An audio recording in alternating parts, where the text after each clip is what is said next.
దరిద్రానికి దేవత అయిన అలక్ష్మి మరియు సిరి సంపదలకు చిహ్నమైన శ్రీ మహాలక్ష్మి ఇద్దరు అక్కా చెల్లెలు అని మీకు తెలుసా?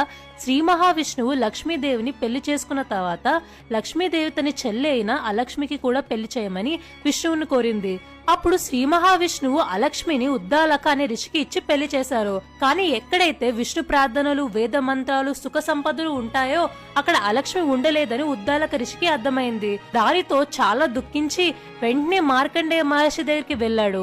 అప్పుడు ఆ మహర్షి ఇలా అన్నారు, ఎక్కడైతే గొడవలు, కోట్లాటలు, అబద్ధాలు, దేవుడే అడుగు పెట్టలేని ఇంట్లోనే అలక్ష్మి ఉంటుంది. నువ్వు తనని అలాంటి ప్రదేశంలో విడిచిపెట్టు అని అన్నాడు.